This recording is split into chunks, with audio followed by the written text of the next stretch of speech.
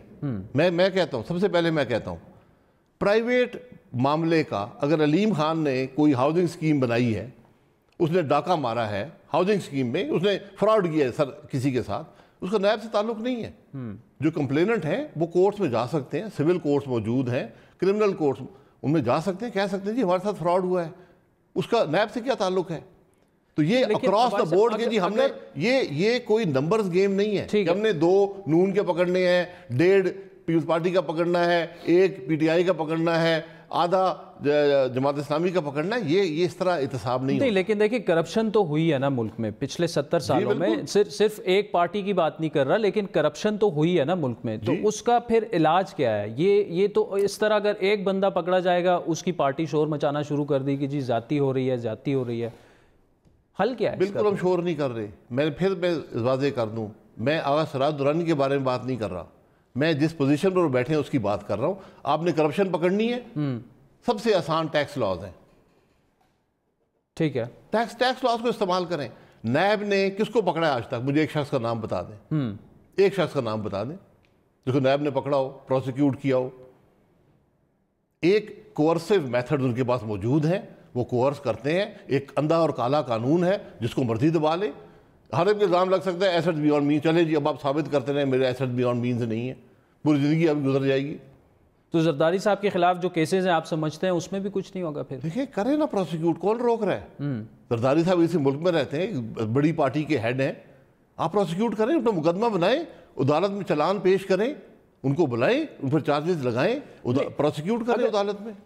ابائی صاحب، اگر نیب کے قوانین میں اور نیب کے طریقہ کار میں یہ ساری کمزوریاں اور خامیاں ہیں، آپ سے پہلے 5 سال پیپلز پارٹی رہی، انہوں نے نیب کو آپ کے خلاف استعمال کیا، پھر آپ کے دور میں پیپلز پارٹی کے خلاف مقدمات بنے، تو آپ لوگوں نے جب برسر اقتدار ہوتے ہیں تو اس وقت پھر نیب میں یہ جو خامیاں ہیں سارے قوانین میں، وہ کیوں غلطیاں پھر آپ تسلیم؟ نیب بنا کہاں تھا پہلے یہ دیکھنا پڑے گا. ایک عامر نے بنایا پاکستان مسلم لیگ نون کو دبانے کے لیے، اور اس پر ایک سنسیٹ کلاز لگائی کہ 85 سے پہلے کے معاملات نہیں دیکھے جائیں گے، آمریت کے دور کی چیزیں نہیں دیکھی جائیں گی.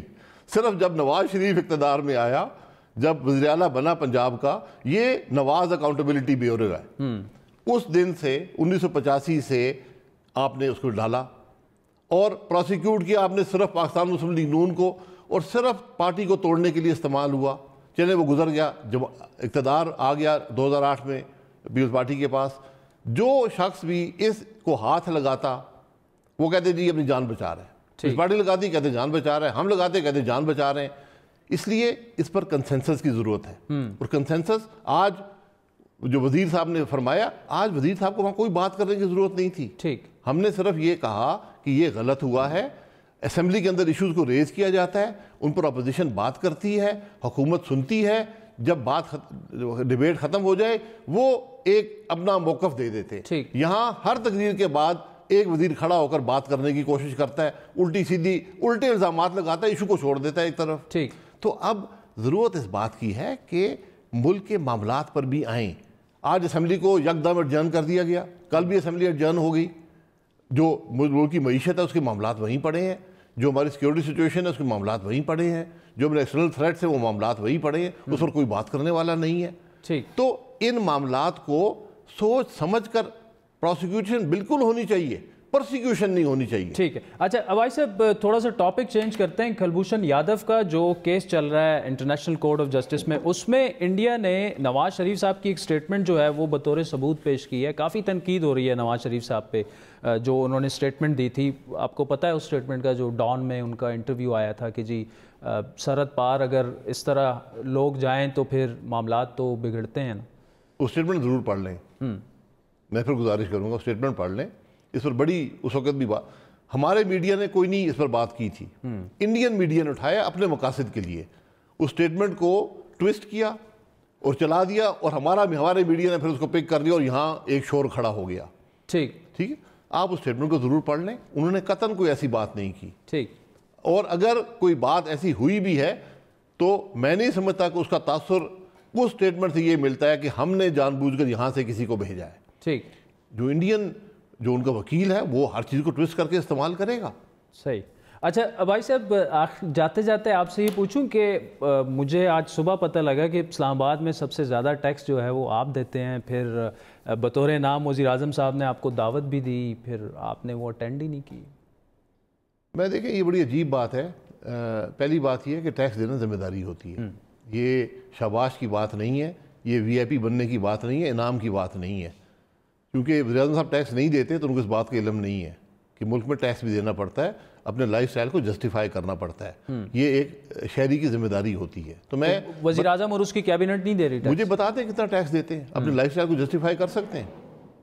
میں سیدھی بات کرتا ہوں. تو اور ٹیکس دینا ذمہ داری ہے, یہ قانونی ذمہ داری ہے, اس میں شاباش کی بات نہیں ہے. جو ایف بی آر کے قانون ہیں, رولز ہیں, اس کے اندر یہ کانفیڈینشیل ہوتا ہے کہ کون ٹیکس دیتا ہے اور کتنا ٹیکس دیتا ہے. ٹھیک. یہ پبلک انفارمیشن نہیں ہوتی. یہ ایف بی آر نے غلط کیا جو کیا ہے. ڈکلیئر نہیں کرنی چاہیے. بالکل نام بالکل نہیں ان کو ڈکلیئر کرنے چاہیے تھے. آپ شاباش دینا چاہتے ہیں, وزیر اعظم صاحب بلا لیتے سب کو کہ ہاں جی آپ بہت اچھے لوگ ہیں, آپ ٹیکس دیتے ہیں, باقی سب یہاں چور ہیں, وہ ٹیکس نہیں دیتے. تو بات یہ نہیں ہے. مجھے اس بات پر کوئی فخر نہیں ہے کہ میں ٹیکس دیتا ہوں. یہ میری ذمہ داری ہے بحیثیت ایک شہری کے کہ میں ٹیکس دوں. آپ کی بھی ہے, وزیر اعظم عمران خان کی بھی ہے, ان کے کابینہ کی بھی ہے. تو میں اس میں کوئی فخر محسوس نہیں کرتا. جو میرا ٹیکس بنتا ہے پچھلے 32 سال سے دے رہا ہوں, جب سے پاکستان آیا ہوں ٹیکس دیتا ہوں. ٹھیک. لیکن بطور پاکستانی آپ جا سکتے تھے نا خاقان بھائی صاحب. نہیں, میں تو اس بات کو غلط سمجھتا ہوں. اچھا. کہ ایک وزیر اعظم جو خود ٹیکس نہیں دیتا وہ لوگوں کو شاباش دے رہا ہے کہ آپ ٹیکس دیتے ہیں, میں نہیں دیتا, بس مبارک ہو آپ کو, آپ بڑے اچھے لوگ ہیں, آپ وی آئی پی ہیں. یہ بات مناسب نہیں ہے. دوسری بات کہ شاباش, اس میں کوئی شاباش کی بات نہیں ہے. آپ کو ان ٹیکس ریفارمز کو امپلیمنٹ کرنا چاہیے جو ہماری حکومت نے بنائے تھے, جو آج پاکستان کے قانون کا حصہ ہیں. یہ بھول گئے. اگر ملک میں اکانومی کو بہتر کرنے کی بات کرتے ہیں, وہ واحد طریقہ ہے ٹیکس نیٹ کو بڑھانا. جی, ٹیکس نیٹ کو بڑھانے کے لیے, ملک میں ڈائریکٹ ٹیکسیشن کے لیے, ملک میں جو آج کرپشن ہو رہی ہے اس کو روکنے کے لیے. اس پر اس کے شکوں کو اس حکومت نے ریورس کرنے کی کوشش کی ہے. کچھ ریورس کر دیا ہے, کچھ کو آج بھی کوشش کر رہے ہیں کہ ریورس کر دیں. تو وہ پھر ٹیکس کی بات کرتے ہیں, ہم آئیں جی آپ کو شاباش دیں گے. میں شاباش لینے والا نہیں ہوں. شاہد خاقان بھائی صاحب, thank you so much for joining us. ناظرین, وقت ہوا چاہتا ہے ایک بریک کا, جس کے بعد بات کریں گے مقبوضہ کشمیر میں پلوامہ حملے کے بعد پاکستان اور انڈیا کے درمیان بڑھتے ہوئے تنازع کی. ہمارے ساتھ رہیے گا.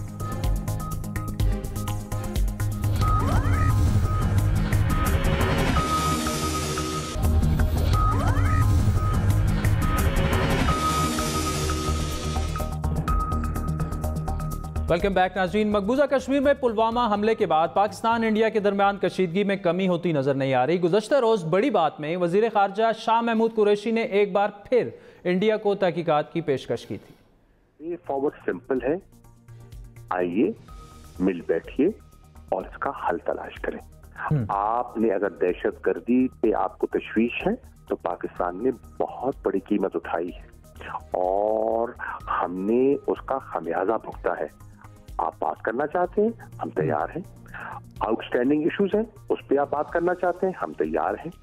آپ تعاون چاہتے ہیں, ہم سے ایویڈنس شیئر کیجیے, ہم تعاون کرنے کے لیے تیار ہیں.